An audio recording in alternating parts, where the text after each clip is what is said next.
સાહેબ આરએમસી માં શું હોદ્દો ધરાવો છો? આરએમસી માં હું તમારો હોદ્દો છે? Deputy engineer. શું નામ સાહેબ આપનું? તમે કેમ ફોર્મ ભરવા બેસી ગયા હતા? હું કઈ ફોર્મ બોમ નથી ભર્યું. તો ભાઈગા કેમ હતો? ભાઈગા કેમ તમે અહીંયા બેઠા હતા ખુરશીમાં ફોર્મ ભરતા હતા? તું તો ખાલી મિત્ર છે, ચૂંટણી લડે છે એટલે એમની સાથે તમે આરએમસી ના કર્મચારી તરીકે તમે આવી શકો? કાર્યાલય આવવામાં કઈ વાંધો જ નથી. એટલે ભાજપની આઈડિયા આચારસંહિતામાં આવી શકો તમે? આચારસંહિતામાં કોઈ અધિકારી આવી શકે? આચારસંહિતા લાગુ પડે કે ન પડે તમને? બિલકુલ પણ તો કેમ અત્યારે આવ્યા ભૂલ હતા? થઈ ગઈ તમારી? શું છે? શું માનો? મિત્ર છે, મિત્ર ને ભૂલ ટેકો થઈ ગઈ કે શું થયું? મિત્ર છે, મિત્ર ને ટેકો દેવા આવ્યો હતો. ભૂલ માનો છો તમે? તમે ભૂલ થઈ ગઈ એવું માનો છો? ભૂલ તો ન કહી શકાય. મિત્ર છે, મિત્ર સાથે ટેકો તો દેવા આચારસંહિતામાં ગમે ત્યાં જઈ શકો. સર એકોર્ડિંગ ટુ લો આવી શકાય? હા હા બિલકુલ આવી શકે.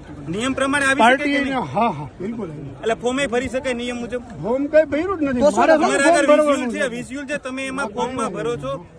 એ તો એના ડોક્યુમેન્ટ ચેક કરતો હતો. એ તો મિત્ર ચૂંટણી લડતો હોય તો સર એકોર્ડિંગ ટુ કરવાના એ તો અધિક કલેક્ટરના એના હોય.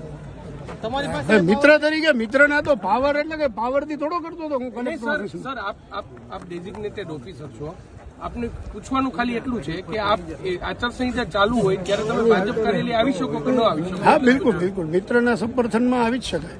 અને હું અધિકારી નથી, હા કર્મચારી છું, ક્લાર્ક છું. ક્લાર્ક તરીકે આવી શકો છો. નામ ને હોદ્દો